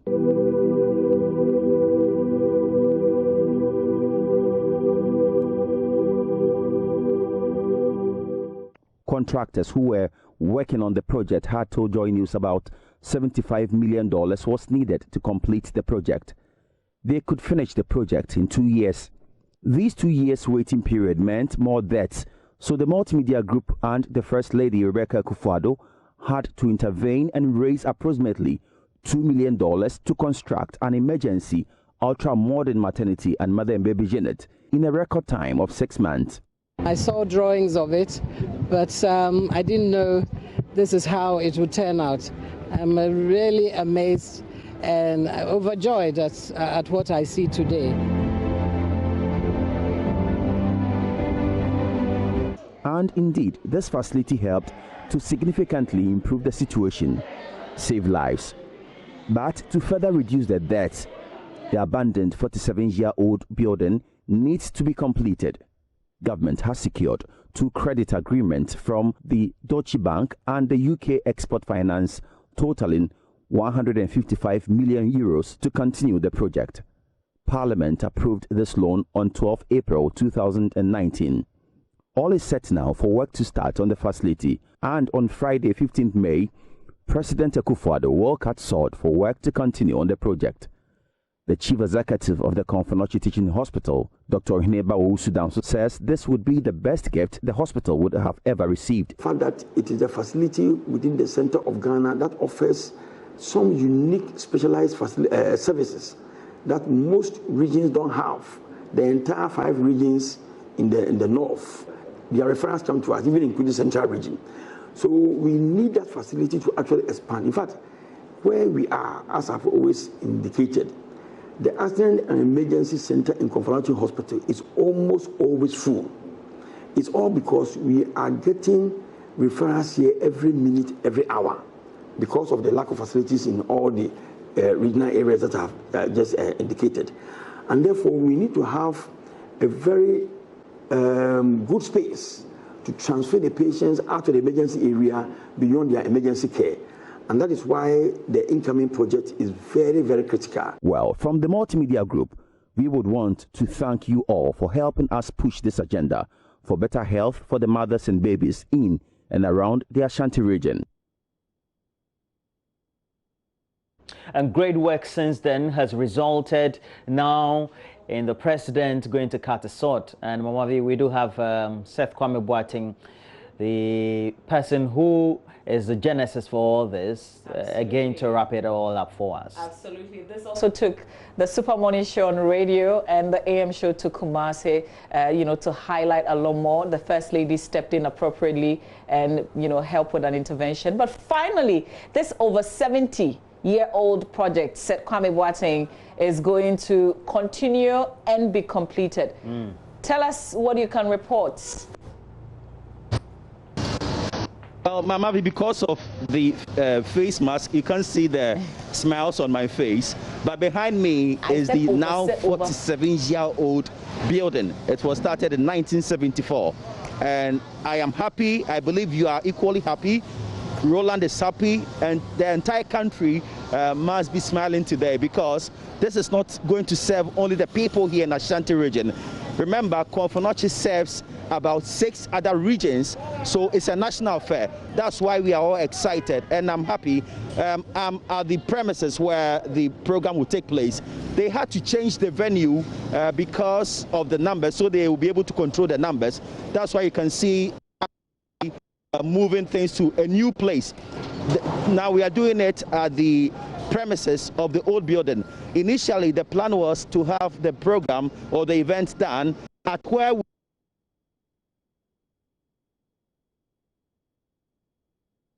14th of March. That was the initial place they were going to have the program where the president was going to speak and stand and talk.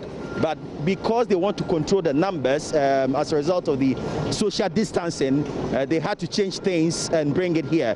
That's why you can hear so much noise here. They are busily working, trying to set up the stage, trying to mount.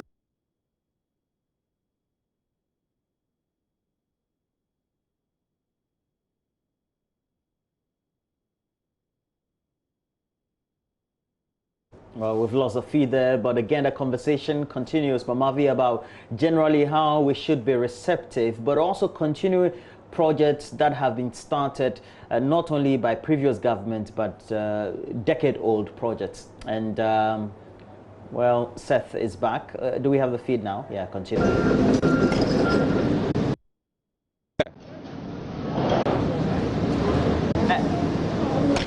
Seth, can you...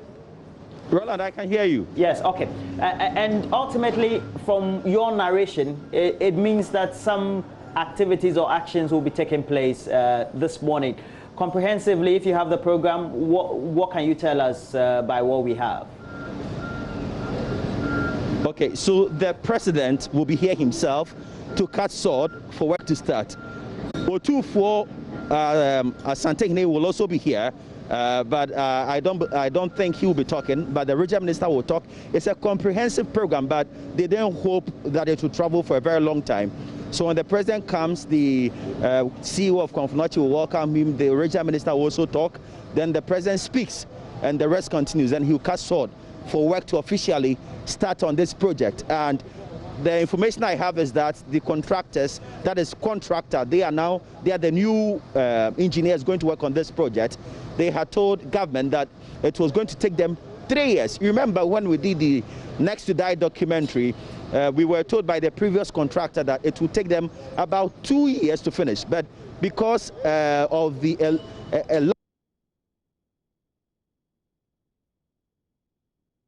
contractor had proposed to government that they will take approximately 3 years to finish. But I understand they are negotiating with them to see if they can even complete ahead of schedule. So that is it, Roland. And a lot of money is going to be sunk in this. And we do know that based on the use of such facilities, it's going to extend beyond just the demographics or the regions around there. How effective are we going to have this? How elaborate is this going to be comparable to others we have? I spoke to one doctor who told me that this current facility is bigger than the Konfo Anokye itself, the current structure that we have, the operational one. That is the description one doctor gave me. And it means that it can take more and more patients from other regions. I mentioned that even now, Konfo Anokye Teaching Hospital serves about 5 other regions. Central, Bono East, the northern regions. Most patients are referred to this facility. So it's not going to serve only people here in the Ashanti region. That is why it is this big.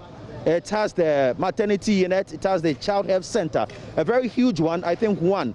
It's going to be almost the first of its kind in this country. It's very big. That is why the government had to go for a loan of 155 million euros to help do this project.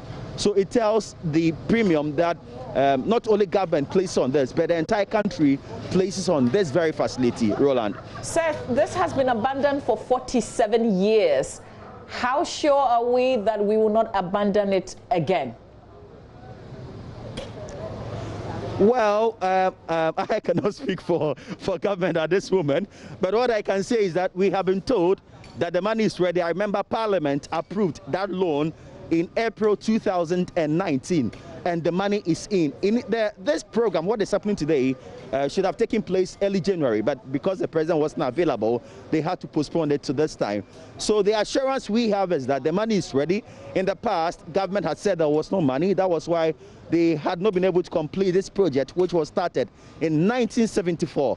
But now that we understand the 155 million euros this year is in, we can only hope and pray that it will not be abandoned again, Mama V. So we will hope, pray, and fast, I guess. But do we know the timelines? Have we been assured when this project will be completed? Well, I was told initially that it was going to take about 3 years, but the Ministry of Health engaged the contractors to see if they could even finish before the 3 years. Okay. All right, sir. I guess we'll have to come back to you when the ceremony itself begins. And we're appreciating... And everybody is asking of you, Mama V. Yes, okay. So, Seth, you are closer to this project than any of us. We're showing how it would look like when it is completed on the screen. So explain it to us because you've seen this. Well, this is the artistic impression of how the project will look like. I don't have the pictures on me right now, so I'm unable to explain exactly what we are showing, but I'm told this is how it will look like when everything is over. Okay. Yeah. All right, we can't wait. It looks really beautiful. Plush, like a hotel, like a 5-star hotel, really. Yeah. If there's a 6-star, yeah. So we can't wait to get this done. I am happy that something that you spearheaded, something that we all took part in, that the whole nation really, because we got a lot of contribution, a lot of support from a lot of Ghanaians. Finally, the 47-year-old is going to continue, and hopefully we pray, really, we fast and pray that it will be completed as well. But it's actually a very good move. And then we will join Seth Kwame Boateng when the president gets to the venue and the ceremony begins. It will be live here on Joy News. But Roland, we have our next conversations with the various municipal chief executives from some of the hotspots areas with COVID-19 cases. And we're going to be finding out how they are managing.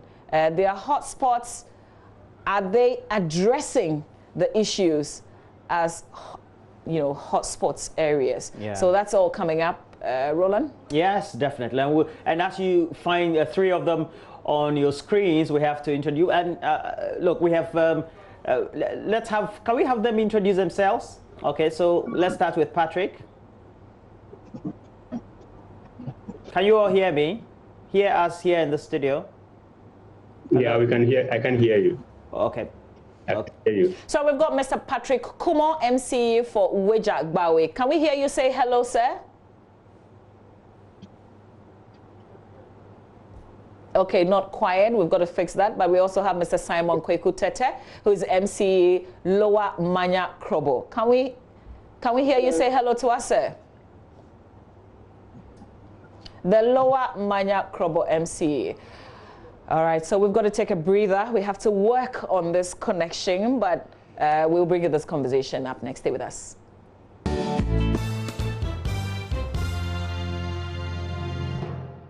And just before the break, we told you about a bigger conversation we will also want to have with some heads of some MMDAs, and we have a couple of them on stream, so we'll just introduce them to you.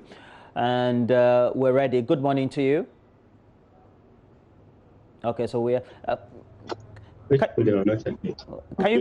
Can you please introduce yourselves?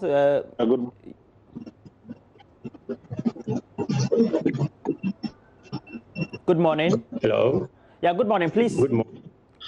Please introduce yourself.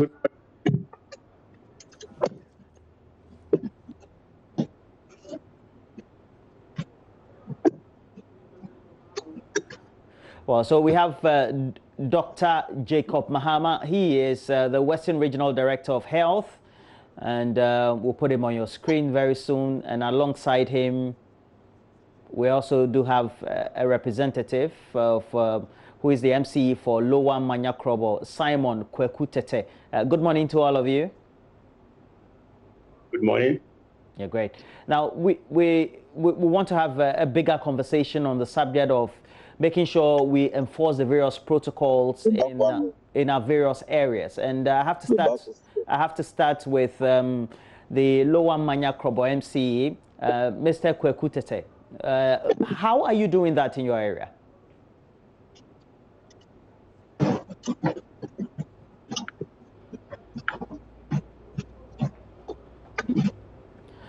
Well, let me then transition to you, Dr. Mahama. If you look at the protocols as they are, and even the appeal from the Minister of Health and the various experts who are working on this nationally, how should the various MMDAs be enforcing this in their locales? Yeah, thank you very much for having me on your show. Yeah, the DCs are actually playing a very big role in the prevention of, in enforcing the social distancing and the wearing of face masks. If you look around, all the reports that we get across the country, you have difficulties with the markets and we wearing the face masks. So I think you're able to use local bylaws to enforce the use of the face masks and also ensure that there's social distancing in the market. I'm sure it will go a long way to actually stop the spread of the COVID virus in our communities. And it's good that since you manage the related issues of public health in the Western region, and you're familiar with the way the social distancing rules have been done, for example, in the market, etc. How did you drill down this sort of information for even the heads of the various MMDAs in the area to take it up? So here in the Western region, we have a task force led by the regional minister, and he's doing all that he can to enforce all these preventive protocols. The task force, for instance, anytime there's a rumor or there's a gathering somewhere like people playing football, we have gyms and other things, they quickly go there and quell it. And the markets too, in the Takoradi market circle, we have a lot of crowds surrounding the market. All those crowds have been moved to the Jubilee Park. And then where we're trying to manage the crowd in the center of town.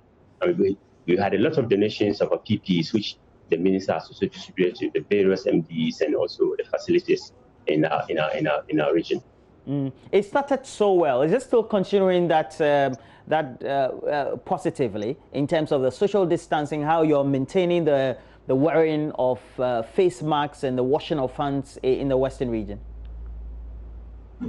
Yeah, it's not very different from other parts of the country. It's really very difficult. You know, it's a human society, and it's very difficult to get people to understand that we need to do that, because when they don't have the actual deaths happening in their communities, they think those things actually don't exist, and then we try to infringe on their freedom or to do whatever thing they want. Nonetheless, we're doing all that we can to ensure that the masks are used. Right now, you can't enter a facility without a face mask. Even though I don't have a face mask, I ensure it here. And I used one before I came into my office. So that one, we're trying to ensure that in the RCC, all offices, we have the notices pasted there, without a face mask, you don't enter the facility. And we are hoping that this will also extend to other communities, other organizations in the city and around the region, so that you don't wear a face mask, you don't actually enter. All the banks, all big businesses in the commercial center, they have not only wearing of the face mask, but also they take their temperatures, they ensure that you wash your hands properly. You come into, they let you rub the sanitizers before you do whatever you want to do. You don't have it, they don't let you in. But the other problem is with the commercial drivers. That one's very, very difficult to actually ensure, because we still see people crowded in vehicles moving around without face masks, and also crowded in the vehicle. This is a challenge which I think the MDC should have to tackle.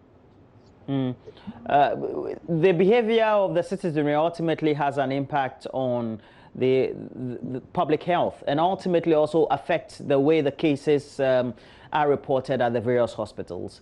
How do you do that transition to make sure that the various hospitals we have in the region are not inundated with a lot of cases? Okay, luckily we just had our veterinary labs working, and then they are speeding up the testing and giving us the results. So this one, we ensure that wherever the samples are taken, we make sure that they are prepared and sent to the veterinary lab. Now we had a few cases, and so the number of contacts that we actually has risen. So there's a little backlog at the veterinary office. So because of that, we've actually sent some to Accra. We took about 1,000 test samples to Accra for them to be run. And by the end of the week or the beginning of Monday, we should have the results in. So we, on our part, we're trying to, as soon as we get the samples, we try as much as possible to let them have the results. Because the anxiety of waiting for results is not easy. So that's on our part, that's what we are doing. There's a particular case at the Fia Kwanta Hospital in which we've had some closures also at some of the departments there. And we also know that it's because of the exposure. How are we resolving that? Yeah, this one is about an auxiliary staff that she has actually volunteered. She wasn't feeling fine. Volunteered that her sample should be taken. It was taken on the Monday, and then it turned out positive. So we decided where she's working, she actually works at the ANC, and she used to work with the ENT, so she frequents that place. And the ANC and the Child Welfare Center are actually one place. So we decided, fine, once the result has come out positive, we are going to decontaminate the place and then also take samples of her immediate colleagues to ensure that they are not actually affected. So that's what we're doing now. And then today we are going to reopen the place. Well, let's turn our attention to somewhere Accra. We have the Wejagbawe MC also on stream, Patrick Kumo. Mr. Patrick Kumo, can you hear me? Mr. Kumo? Yeah, I can hear you. Oh, great. Great. Yes, I can hear you. Yeah, great. How are you enforcing these protocols following what the minister incessantly has been talking about? Yeah, good morning to your cherished... Right, good morning to your cherished viewers. I believe with the inception of this virus in the country, which place to make sure we are ahead of the virus. When you come to my municipality this very morning, I can confidently tell you that we are no longer hotspots. If you listen to the president's last speech, the assemblies that were mentioned with Jagbawe was not part of it. This is all because of the pragmatic trying to be ahead of the virus. People that the case in my municipality now is 71, and then 18 persons have recovered. We are doing this all in partnership with the Health Directorate in the municipality, and I would like to use this opportunity to comment where municipality this very morning we have mounted some roadblocks in some major streets in the municipality. Well, we seem to be having some difficulty with the internet connection for Mr. Kumo, so we have to let him go. And Mr. Patrick Kumo is the MC for Wejagbawe right here in Accra. But let's focus on you, a question or two before we let you go, Dr. Jacob Mahama. Ultimately, these exposures of health personnel would also mean that they need more protection. How are you going about the testing beyond just the voluntary ones that they themselves opt for? Yeah, actually, this was a single voluntary testing. So we are making sure that all the positive cases, we take their contacts, the immediate contacts, and then also we try what they can also remember beyond the 14 days. Then we do that. And where we find a clustering of positive contacts, then we'll do an enhanced contact tracing. That's what we're doing. And I just want to add to that the regional minister is also has got an isolation centers that they're actually financing where we move these positive cases to. But look, we also do know that ultimately would have to come to a head as to what the plan should be. And now that it's more of community spread, it also means that education needs to be enhanced. Is that ongoing, and how are you doing? That is true. That is true.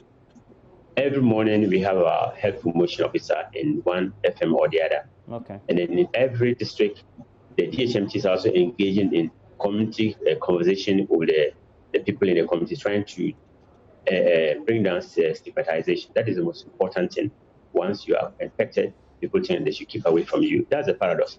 When you are infected, people don't want to come near you. At the same time, people think the disease doesn't exist. And so they don't want to actually wear face masks and practice social distancing. So that is the problem that we have now. But as much as possible, all our staff, right down to the chief compound, they engage in some form of education, trying to ensure that people practice all these preventive protocols. But for now, there's no cure. So all that we need to do, even when they're infected, is just symptomatic treatment. So the best thing is to keep away from it and don't get infected. So this is what we told our staff, and every day they are on it. And also where we have FMs in the district capitals, every day they are also on the air trying to allay people's fears and also educate them on what to do, ensure that we don't get infected. Well, thank you very much. And very comprehensive brief from you, Dr. Jacob Mahama.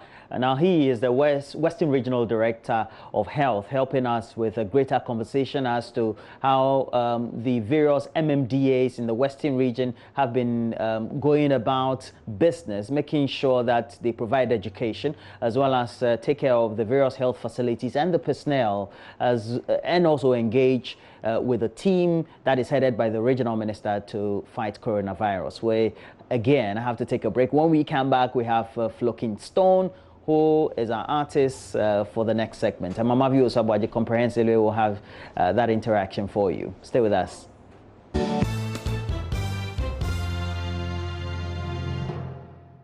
Well, we have Flo Kingston joining us via Zoom from a base in Kumasi, and I'm sure you figured out why we're talking to him. He put his new track out there, and when I checked from Wednesday till this morning, just before I came on air, that has received some 34,000 views on YouTube. Flo Kingston joins us live now. I can see you, my man. Good morning to you. Good morning. Nice. So what? Like, you're the best rapper in Africa or what? Yeah, you're right. It's like when they took Jesus Christ to Pontius Pilate and they was asking him, they say you are the king of the Jews. He was like, you said it. You just said it. But listen, I couldn't help. So my colleague Joseph Akable first passed it on to me because, you know, I'm into rap. And I just listened, so I was like, oh my God. From Foresight TV. Oh, yes. Charlie, watch it. I'm listening. So, you know, I couldn't help but realize you've got some Eminem rap god flow in there. What's the whole connection with Eminem?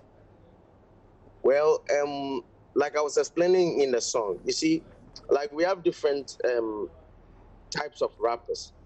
We have the rappers who mostly are with lyrics, like lyrical rappers. They don't do a lot of styles. Then we have rappers too who deal with flow, like they are very good with the flow, but lyrically it's not really heavy, like they can be deep. Then we have another group of rappers who are mostly popular most times. They deal with they are mostly very commercial. So they will be like, yeah, they'll be playing with rhythms and all those things.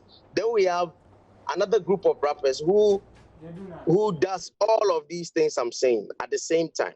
So as an example is Eminem. There are very, very few people in the world who does that. Example is myself. Example is Kendrick Lamar. Example is probably I may say J. Cole, but J. Cole, when it comes to when it comes to the full control on skills and flow, let me use football as an example. Okay. You see, a player like Messi and Ronaldo, a player like Messi and Ronaldo, when you watch somebody like Ronaldo, he's more about the goals, scoring. But when you watch somebody like Messi, he's both the skillful player and the scorer. Okay. Something like that. Okay, so I feel you, because you say rap is like a conversation, not poetry. Yeah, I said that there are rappers who they do it like a conversation, they do it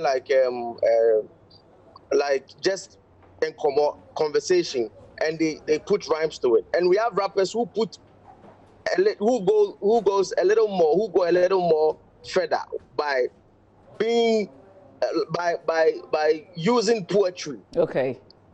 To rhyme, using poetry to stay on the beat in a rhythm and different styles. You understand what I mean? I do. I feel you. Exactly. There are those who can't stick to the theme, right? But listen, yes.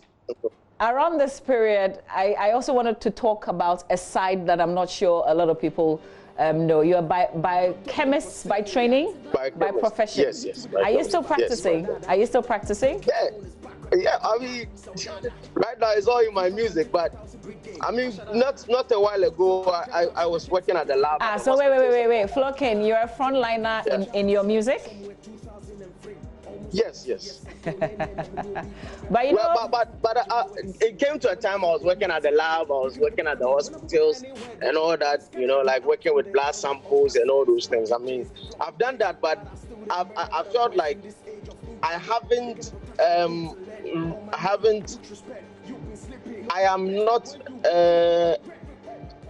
not done with the music yet, and the music is a young game. It's a youthful game. So I don't wanna come back to the music when I'm 50. I want to go back to medical school when I'm 40, not be a musician when I'm 40. Okay. Do you understand what I mean? So yeah, so I just one day decided to come back to the music because the fire in me burned so hard that I couldn't help it. I was like, no, Charlie, let me just go and finish my job in the music. And when I'm 40 years, be my doctor. Okay. You know, because cool. Exactly. But why do I still hear you say you've not been given half the attention that other rappers have been given? What makes you think so? Oh, it's true in so many ways. You know, like well, I've been dropping bangers from back to back from those days. I mean, from 2003.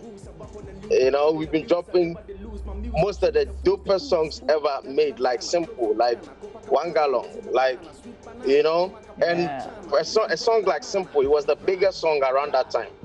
And how many awards did it win? Even though it won the most popular song of the year, that year it was the biggest song in Africa. It even won awards across Africa, but not Ghana. It won in Ghana, it won just one. When we dropped Wangalong, it was all over the place. Then my brother fell ill. I came back. When I came back dropping hits after hit. Mechacha, Go Low, Fireburn Them. Even the current one, which is blowing everywhere, blow my mind. You know, but they don't want to see it. Like who are the day? Could it also be the fact that you're in Kumasi? Do you think that's also contributing to it in any way? Yes, in a way, because the industry is mostly situated in Accra because of all the, you know, all the big houses like your own, having their mother or their heads over there, and all the big platforms like the National Theatres, the conference centers, all the big shots, all the big companies that come, they stay in Accra, like MTV, Trace, and all that. Like everything around entertainment is in Accra. I understand that, but I mean, we are still trying to build something from here to. I mean, we can all be in Accra. It will be choked.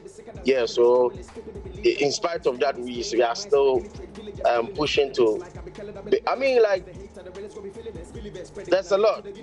There's a lot of, and there's something in Ghana too. It's like Ghanaians concentrate on very few artists, like maybe 3 artists. Everything should go to them. No. We have too many different artists with too many different talents that needs to be heard. You know, you don't just concentrate on some very few and start hating on every other person. No, there are too many different very dope artists from everywhere. Let's concentrate on everybody. Yeah, let's talk about your 2 brothers. You made reference to your kid brother who fell ill. Yes. How greatly did that affect your own music? Oh, it did. I mean, that time you couldn't touch us. We were like, when it comes to dance, when it comes to rap, everything, you couldn't just touch us. We will come to the show and kill everybody. But when he fell ill, it really hit me because I had to decide whether I should continue with our legacy or like continue to move so that we still keep our legacy alive or just break down. You know, because I remember those days I used to go and play shows alone because they had seen the two of us for a long time. I'll play shows alone and people will be like, Charlie, but where's your brother? You know, like even whilst I'm performing. You know, so at that time I just decided to build a brand of my own that will stand, that would also cross barriers, that will also be household, so that I can also make something out of it. Yeah, you know, those days I used to go to shows after playing the show. I remember I did a show in Germany, a very big show. After the show, when they were about to pay me, they were like, oh Charlie, they were like, you are two, so since you did it alone, we have to pay half of the amount. And they paid half of the amount, so I was like, no man, I'm not going down here. No. Well, but thank God your brother is doing great now. Yeah, he's great. So this bra, what's the whole vision? I mean, what's your expectation of it? It's doing so well, people are into it. It's changed the conversation in just these past 2 days. What's the expectation going forward with it? Well, for me, I was making a statement, and also I was reminding people of the way they grade. You know, a lot of times, most people will grade rappers and they don't even know how to grade. A lot of people don't even understand the art of rap, so they'll just grade anyhow based on popularity or things like that, and it doesn't make sense to me. I feel they should know the things to use to grade, because rap is an art. It's full of elements. It's a lot of elements that make up the rap. Yeah. Like the flow, like the concept, like the punch. thing. Even the punches, the bars, the style, the skill, the innovation. I was saying something in the song, like the I-WI that I did in Simple. It has never been done anywhere in the world, from Tupac's days till now. But Ghanaians, because I'm a Ghanaian, they will never talk about it. I have to talk about it. Yeah. You know, I'm a very quiet guy, so I have not been talking about all these things for a long time. And I realized that people want to just forget about all these things. When you go and listen to a song like Rapping Drums, you should go on YouTube and check it. Rapping Drums. I used so he's freezing on us, unfortunately. But listen, because he's taking us back into his music from back in 2003, the songs that he dropped, maybe we should spend about an hour with him. I don't know what you think, Roland Walker. Yeah, that would be good. And he mentioning all his hits just brought back memories, man. Yeah. Brought back memories. And we should spend another time with him. Yeah, definitely. But before we go, we wish to apologize to our cherished audiences in the UK for their inability to access us through the TuneIn app as usual. We're available on www.myjoyonline.com and www.adomonline.com. You can also access our streams on Facebook, Android devices, Google Play Store, and Apple App Store as My Joy Online and Atom Online. Enjoy the weekend. We will see you next week, God willing.